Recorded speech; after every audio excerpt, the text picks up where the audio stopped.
ओम साथियों, हम पढ़ रहे हैं यूरोप कॉन्टिनेंट, और यूरोप कॉन्टिनेंट का हम वो देश पढ़ रहे थे जो सन 91 में यूएसएसआर के साथ साथ वह देश भी बिखरा था।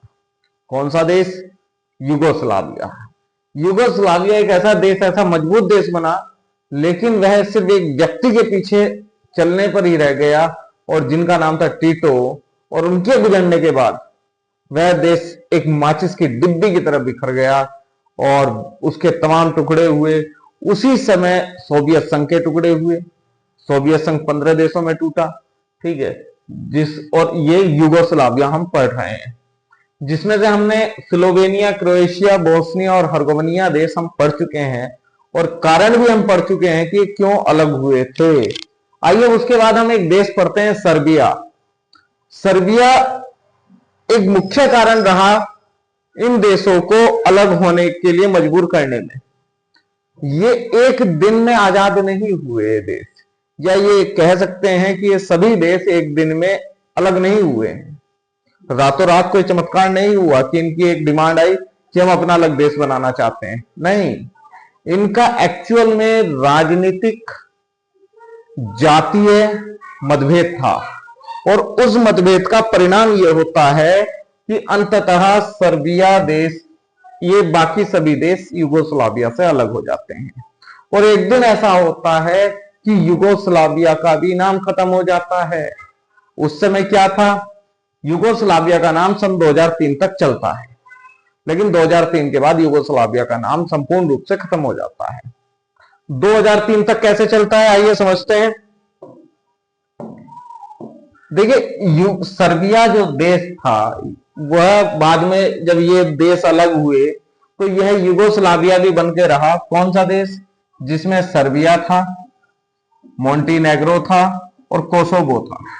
ये तीनों देश मिलकर एक देश बनाते थे जिसे युगोस्लाविया भी कहा जाता था। कि युगोस्लाविया एक देश अभी भी जिंदा है, जो जिसके अंतर्गत ये क्षेत्रफल अभी आता है। अर्थात ये तीनों अलग हो गए, स्लोवेनिया अलग हो गया, क्रोएशिया अलग हो गया, बोस्निया हर्गोविनिया अलग हो गया। लेकिन अभी जो इधर मैसिडोनिया इससे स्वतंत्र हो चुका था। अभी हम मैसिडोनिया के विषय में पढ़ेंगे, लेकिन अब युगोस्लाविया कितना सा बचा? सर्बिया, मोंटीनेग्रो और कोसोवो। लेकिन 2003 में ये इसका नाम बदल के सर्बिया एंड मोंटीनेग्रो के नाम से हो जाता है, और युगोस्लाविया संपूर्ण रूप से समाप्त हो जाता है। किस देश की बात कर रहे हैं हम? युगोस्लाविया के कौन से टुकड़े की? जिसमें सिर्फ 3 देश रह गए थे। आज के 3 देश कौन कौन से? सर्बिया, मोंटीनेग्रो और कोसोवो। आइए अब हम इसमें सर्बिया देश की बात करते हैं। सर्बिया देश में कहा यह जाता है कि यहां जो खोपड़ियों का किला है, एक तरीके से कह सकते हैं, एक मतलब एक दीवार है एक यहां पर, कि जहां पर सन 1819 में सर्बियन लोग ओटोमन साम्राज्य से भिड़ जाते हैं। क्योंकि यहां पर ओटोमन एम्पायर, जब आप वर्ल्ड हिस्ट्री पढ़ेंगे तो ओटोमन एम्पायर, जो भी हम पीछे पढ़ के भी आए हैं, एक विशाल का साम्राज्य स्थापित करता है, और सर्बिया जैसे देशों में भी अपनी पहुंच बना लेता है। तो सर्बिया पे राज कौन कर रहा था? ओटोमन साम्राज्य कर रहा था। और ओटोमन साम्राज्य से 1819 में एक लड़ाई होती है सर्बियंस की, और सर्बियंस की गर्दनें काट काट के उनकी खोपड़ी से एक दीवार, टावर के रूप में बनाया जाता है। तो खोपड़ियों का टावर के नाम से ये प्रसिद्ध होता है यहाँ पर सर्बिया, जहां पर आज भी मानव खोपड़ी उस दीवार में लगी हुई है, उस टावर में लगी हुई है। ये हम बात कर रहे हैं कहां की? युगोस्लाविया की।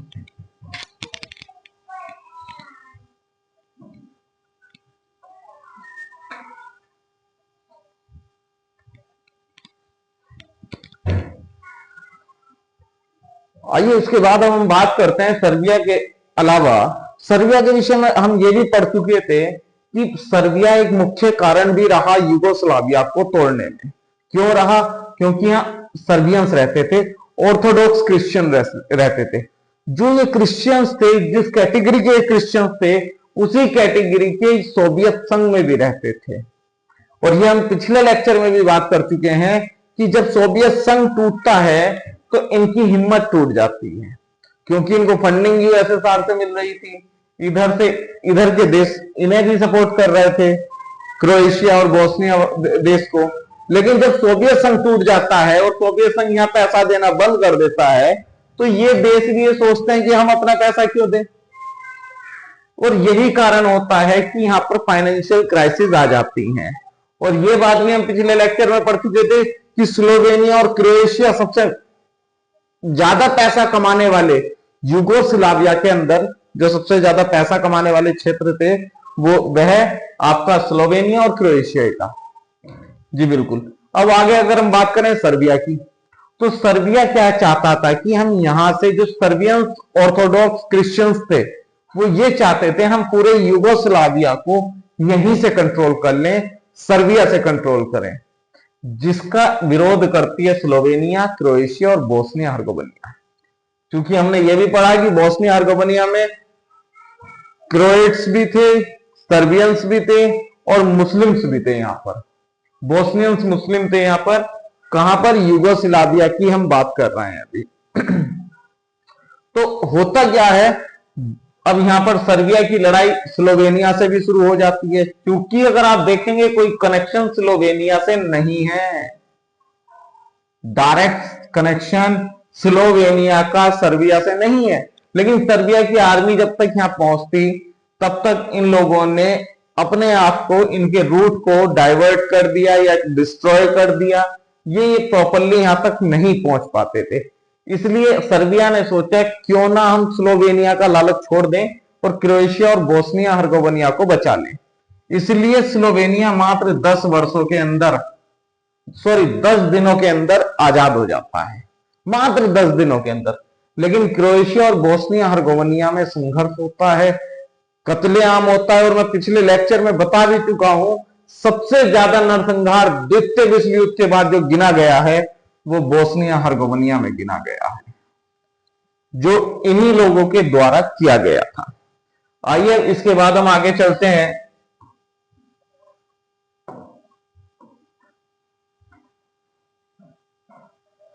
समय आ जाता है सन 2006। 2006 में होता क्या है, अब मोंटीनेग्रो सर्बिया से स्वतंत्रता पाना चाहता है। मोंटीनेग्रो कहता है कि भाई हमें आजाद कर दो, और बिना बहुत कुछ लड़ाई झगड़े के ये अलग हो भी जाते हैं। कौन से देश, मोंटीनेग्रो अलग हो जाता है किससे, सर्बिया से। ये दोनों तीनों देश, सर्बिया, कोसोवो और मोंटीनेग्रो, देखिए मैं इसे 2 देश भी कह सकता हूं और 3 देश भी कह सकता हूं। वो क्यों कह सकता हूं अभी आपको बताऊंगा।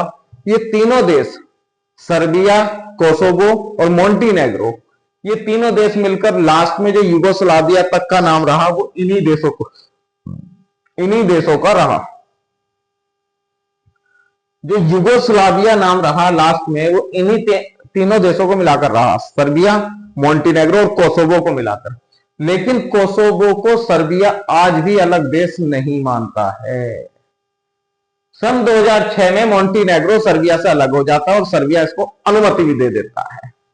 सन 2006 में मोंटीनेग्रो देश को काला पहाड़ भी कहा जाता है, क्योंकि यहां जो पहाड़ों की जो स्थिति है वो काले रंग के बहुत पहाड़ वहां पर आपको देखने को मिलेंगे, इसलिए इस देश का नाम मोंटीनेग्रो है। दूसरी चीज, अगर आप यूएनओ की तरफ से देखेंगे तो यूएनओ की तरफ से देखने में यूरोप का सबसे युवा देश मोंटीनेग्रो बनेगा। कौन, मोंटीनेग्रो 2006 में। लेकिन अगर हम देखें कि एक किताबों में हम कई बार पढ़ते हैं कि यूरोप का सबसे युवा देश कोसोवो कहलाया जाता है, लेकिन यूएनओ ने इसको मान्यता नहीं दी। लेकिन 100 से अधिक देश इसको मान्यता देते हैं कि कोसोवो सर्बिया का भाग नहीं है, सर्बिया से अलग का भाग है, एक अलग देश है, एक अलग स्वतंत्र देश है। किस देश की बात कर रहे हैं हम, कोसोवो देश की बात कर रहे हैं। और ये किससे अलग हुआ, सर्बिया से अलग हुआ, वर्ष 2008 में अलग हुआ। लेकिन सर्बिया इसको अनुमति नहीं देता और यूएनओ भी इसको अनुमति अभी नहीं देता। यूएनओ भी ये मानता है कि आप अभी सर्बिया के भाग हैं। और आपको जानकर यह भी अचंभा होगा कि भारत भी इसी पक्ष में है कि कोसोवो एक स्वतंत्र देश नहीं है, कोसोवो सर्बिया का ही भाग है। हम किस देश की बात कर रहे हैं? हम बात कर रहे हैं, हमने 3 देश पढ़े आज, सर्बिया, मोंटेनेग्रो और कोसोवो। देखिए, मोंटेनेग्रो को चीलो का देश भी कहा जाता है। अगर आप इसके ध्वज को देखेंगे, फ्लैग को देखेंगे, तो उसमें 2 हेडेड ईगल बनी हुई है। जो किस देश की बात कर रहे हैं? मोंटेनेग्रो देश की बात कर रहे हैं। आइए इसके बाद अगर हम बात करें तो सर्बिया में बहुत से वैज्ञानिक भी रहे। हमने टेस्ला का नाम सुना था, और टेस्ला जो थे बहुत बड़े वैज्ञानिक हुए थे, जो हमने पिछले लेक्चर में इस विषय में बात भी की थी। और वे थे कहां के? सर्बिया के, लेकिन उन्होंने प्रैक्टिस कहां की थी? अमेरिका में की थी। ये किस देश की बात कर रहे हैं? सर्बिया, मोंटेनेग्रो और कोसोवो की बात कर रहे हैं।